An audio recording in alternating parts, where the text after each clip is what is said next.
Mental illnesses have progressed to be one of the world's most pressing issues among today's society. It is more common now than ever that someone we know, whether that be a fellow classmate, a peer, or even a loved one, is battling a mental illness.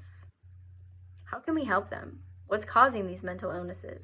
What makes the youth population so easily affected by them? Where can we guide them for help? These are all questions we should be searching to find an answer to.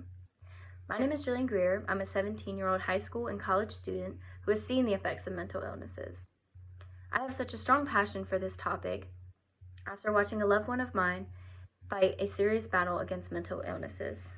I'm here today to inform you about the severity of mental illnesses among the youth population by explaining what makes the youth population such an easy target for these developing disorders, what prevents these young men and women from finding the right care, and the causes and triggers of mental illnesses. The youth is the future of our society, and we must do whatever possible to make sure they have the right resources to flourish as adults. To begin, there's a major obstacle preventing our youth from rising to their fullest potential. This obstacle is no other than mental illnesses. Young adults are easy targets for developing mental disorders. Research shows that the brain is not fully developed until after the age of 25. This fact is supported by the University of Rochester Medical Center in the article titled, "Understanding the Teen Brain." This explains why young adults experience such high rates of mental health illnesses and mental health illness symptoms. They're in the most vital stage of transitioning between childhood and adulthood. To get an idea of just how bad this issue has become, an article published in 2019 titled "Adolescent Mental Health" states, suicide is the third leading cause of death in 15 to 19-year-olds. Many people may ask, why aren't they finding help? And while they're right, juggling all these issues as a teen all by yourself can be damaging to the young mind and definitely require assistance. But that's just the thing. Finding the right care is just as difficult. Not having an easy, accessible outlet for help can cause serious progression within the mental illness. This is a very common problem in today's society. An article by McDonald titled "Pathways to Mental Health Services for Young People" states, many youths with mental health problems remain untreated or face delayed detection, long wait lists, and multiple help-seeking contacts before obtaining appropriate care.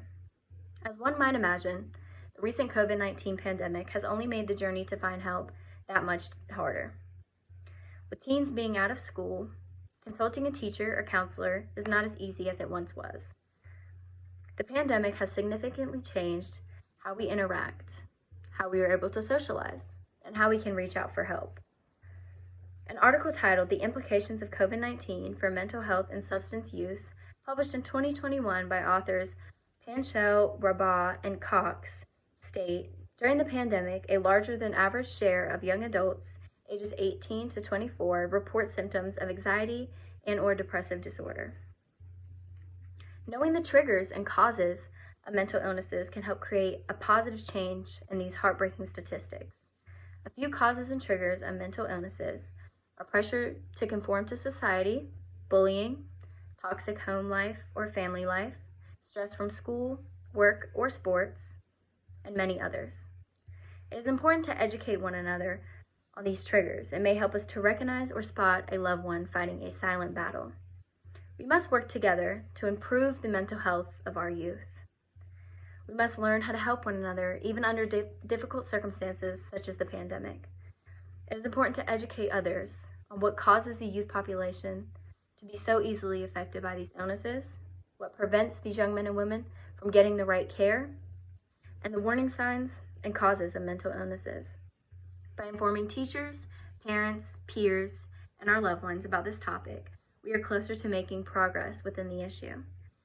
Every individual matters, no feeling is too small, and every voice must be heard. Thank you.